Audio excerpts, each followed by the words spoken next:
트럼프 대통령이 대선 연기 가능성을 언급하면서 큰 논란이 일기 시작했습니다. LA 한인사회도 또 다른 부정선거가 될 수 있다는 반응을 나타냈습니다. LA 한인타운 부근인 파코이마 지역에서 오늘 새벽 규모 4.2의 지진이 발생했습니다. 진동을 느낀 많은 한인들이 새벽잠에서 깨어나 불안한 감정을 추스렸습니다. 현재 진행 중인 인구총 조사가 석 달 연장돼 오는 10월 말 마감될 예정입니다. 영어가 불편한 한인들은 한국어 구사가 가능한 조사 요원까지 요청할 수 있습니다. LA 시장은 추가 대피령을 검토하지 않을 방침이라고 밝혔습니다. 코로나 전파율이 계속 낮아지고 있다는 점을 강조했습니다. 단 한 번의 접종만으로 면역이 형성되는 코로나 개발 백신이 오는 9월부터 마지막 임상시험에 돌입합니다. 존슨앤존슨사는 그동안 시험에서 매우 성공적인 효과가 나타났다고 발표했습니다.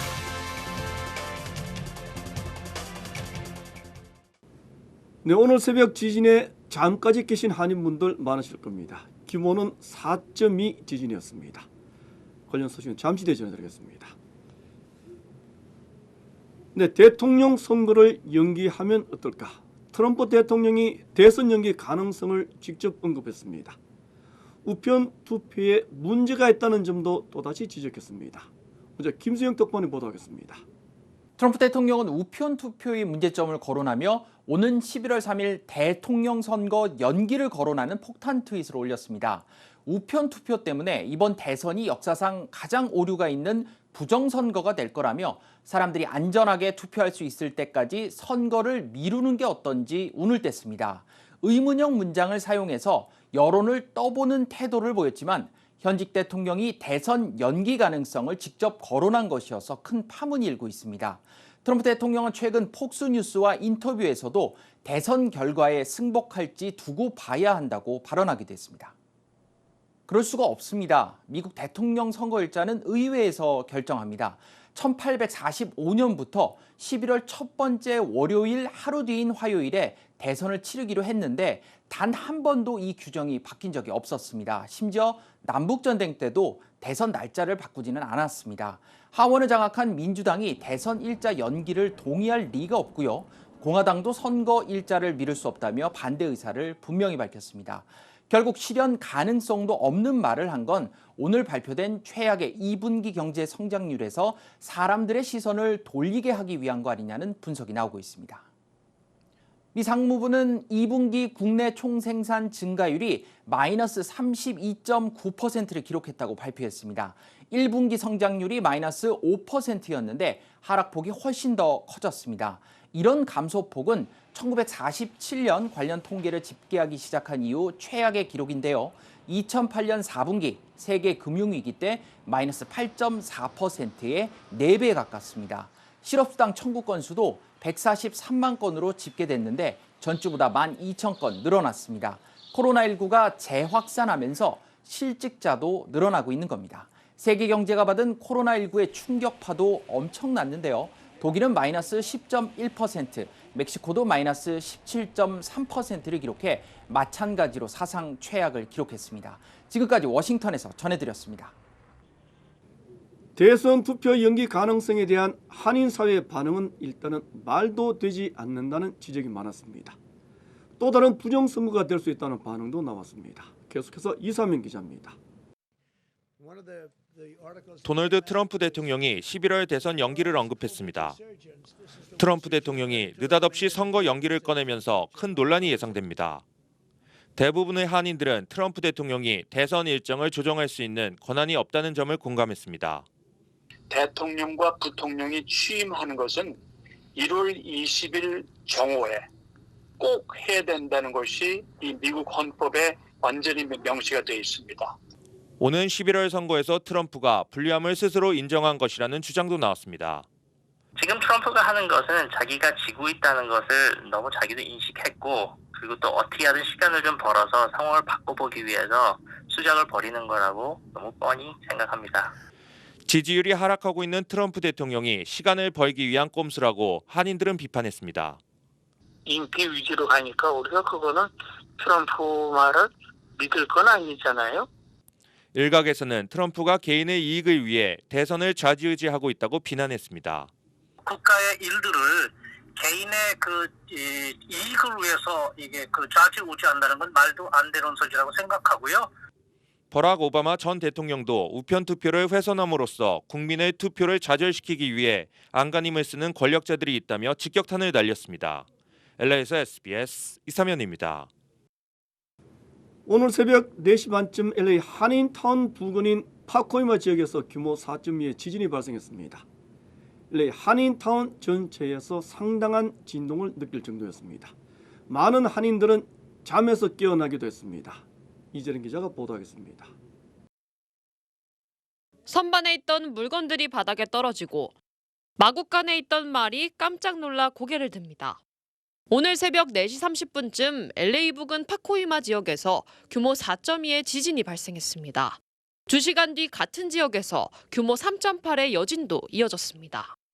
지진은 LA 한인타운에서도 느껴졌습니다. 렌초 쿠카몬가까지 지진을 느꼈다는 많은 한인들의 글이 커뮤니티 페이지에 쇄도하게 됐습니다. 이번 지진은 지난 1971년과 94년도에 발생한 실마 지진 때와 같은 지진대에서 발생했습니다.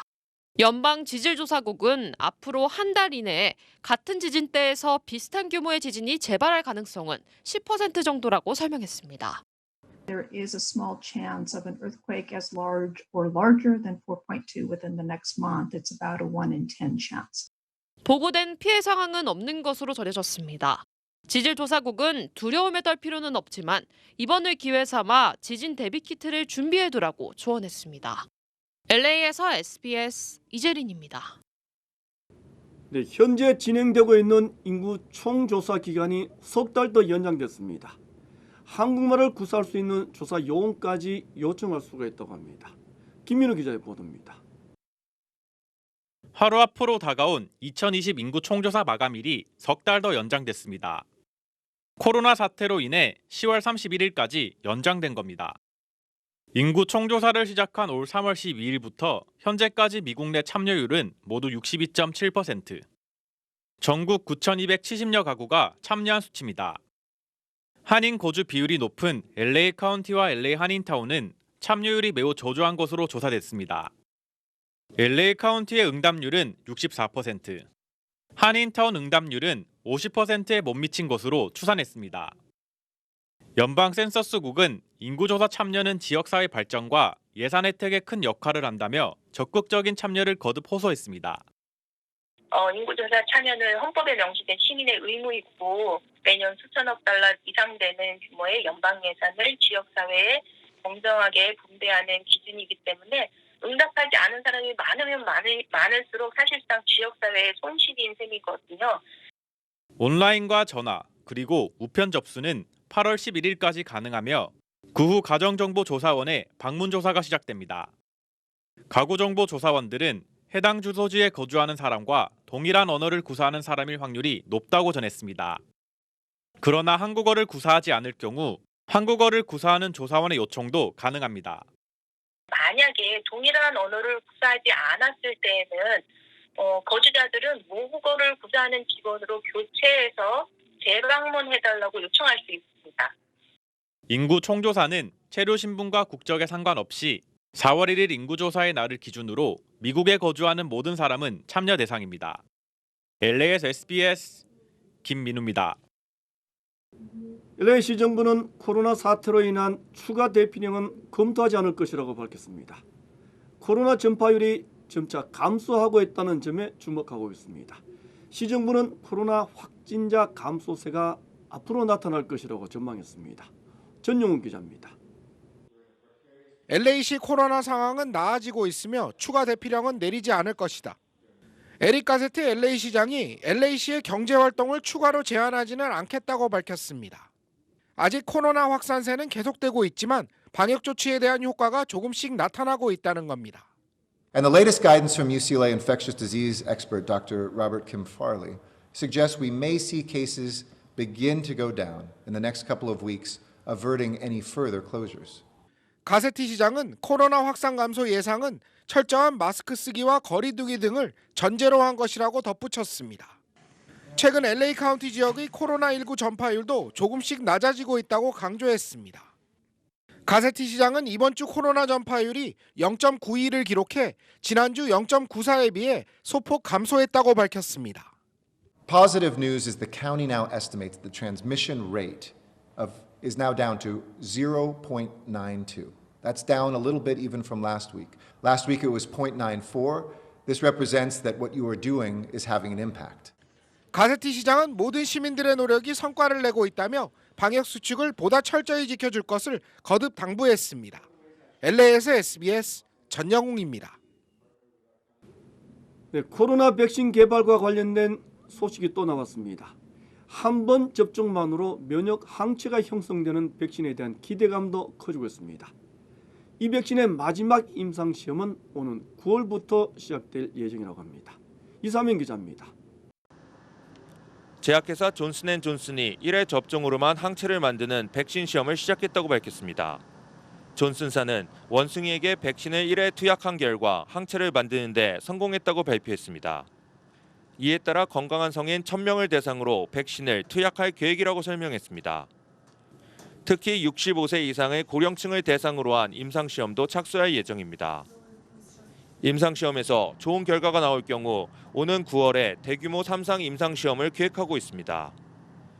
백악관 코로나 대응팀은 존슨앤존슨사의 1회 접종 백신이 항체를 만들 수 있어 큰 기대를 걸고 있습니다. 연방정부는 존슨앤존슨사의 백신 개발금 4억 5,600만 달러를 지원했습니다. SBS 이사면입니다. 네, 민주공화 양당의 경기 부양책 협상이 난항을 겪고 있습니다. 이견 차이를 전혀 좁히지 못하고 있습니다.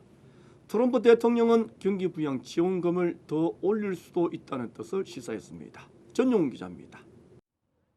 경기 부양안을 두고 치열한 협상을 벌이고 있는 민주공화 양당. 특히 추가 실업수당을 두고 서로 간 이견을 좁히지 못하면서 협상은 진전 없이 시간만 흐르고 있습니다.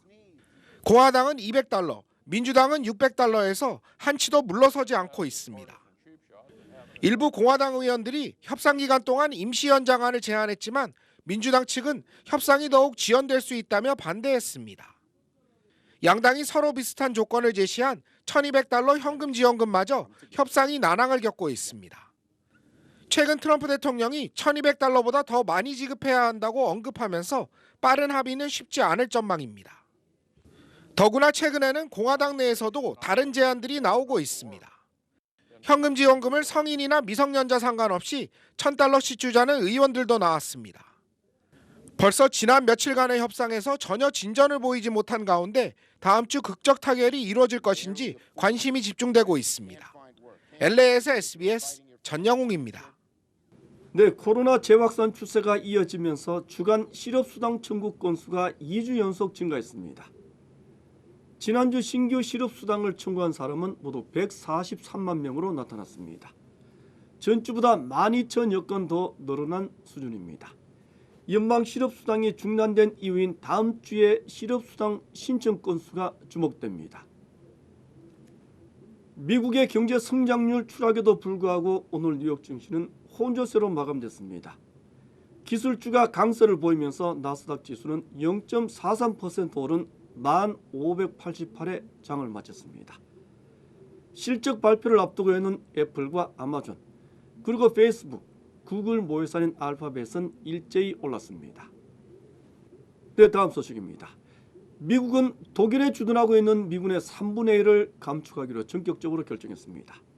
방위비 분담금 협상을 벌이고 있는 주한미군도 영향을 받을 수가 있다는 예상입니다.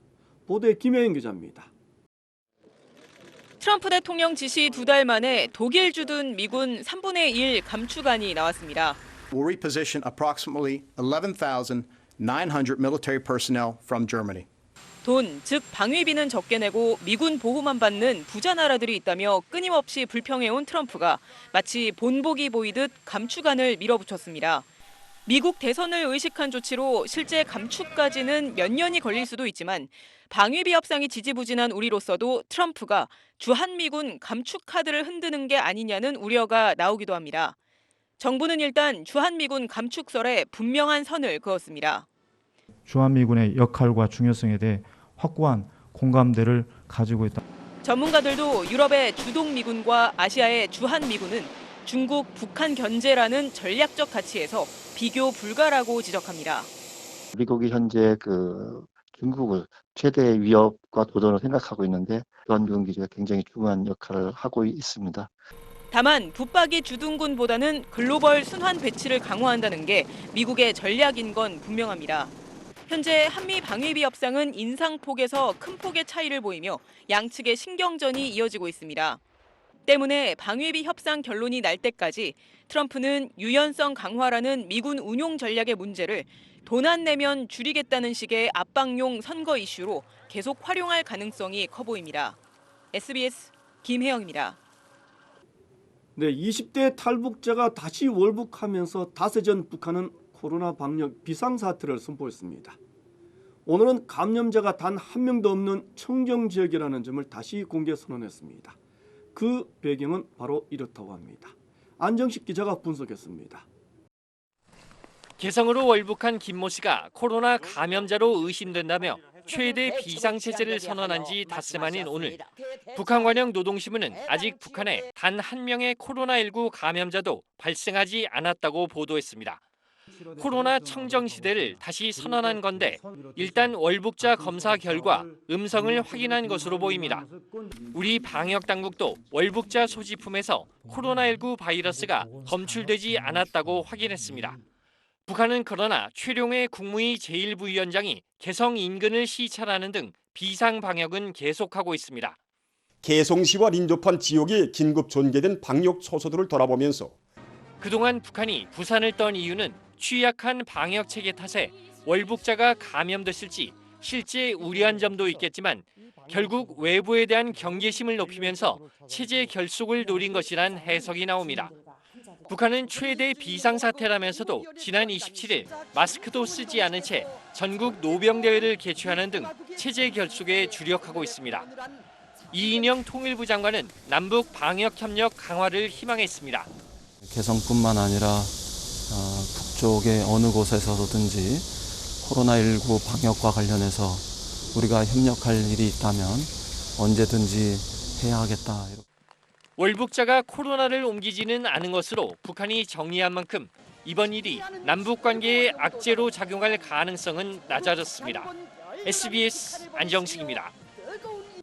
사이버 공격과 관련된 개인과 기관에 대해 유럽연합은 처음으로 제재를 단행했습니다. 북한의 조선엑스포라는 단체도 제재 대상에 포함됐습니다. 김학희 기자입니다.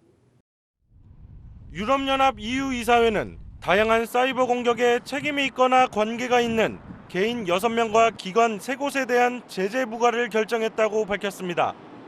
EU가 사이버 공격과 관련해 제재를 부과한 건 이번이 처음입니다. 이번 제재엔 EU 입국 제한과 자산 동결이 포함됩니다. EU에 있는 개인과 기관이 제재 대상이 사용할 수 있는 자금을 대는 것도 금지됩니다. 제재 대상엔 북한의 조선엑스포도 포함됐습니다. 조선엑스포는 북한군의 정보 관련 파트와 연계된 위장회사로 북한은 물론 중국 등에 기반을 두고 활동한 것으로 알려졌습니다. EU는 조선엑스포가 여러 사이버 공격에 재정적, 기술적 지원을 제공했다고 제재 이유를 밝혔습니다. 특히 조선엑스포가 연계된 사이버 공격으로 2017년 5월 전 세계를 강타한 워너크라이 악성 코드 공격과 소니 픽처스 엔터테인먼트에 대한 사이버 공격 등을 꼽았습니다. 이 밖에도 러시아군 정보기관 소속 4명과 중국인 2명, 중국에 있는 회사 1곳 등을 제재 명단에 올렸습니다. SBS 김학규입니다. LA 한인타운 내의 일부 식당들, 코로나 방역이 부실하다는 지적이 나옵니다. 몇몇 식당들은 아예 실내 영업까지 몰래 하고 있는 모양입니다. 적발되면 영업 허가가 취소될 수 있다는 경우도 무색합니다. 모두가 힘들고 어려운 시기입니다. 소홀한 방역, 그리고 불법 영업이 코로나 확산으로 이어질 수 있다는 점, 한인들의 건강을 또 위협할 수 있다는 점, 결코 무시해서는 안 될 겁니다. 코로나 재확산의 기세는 아직도 지속되고 있기 때문입니다. 이 방송 마치겠습니다. 고맙습니다.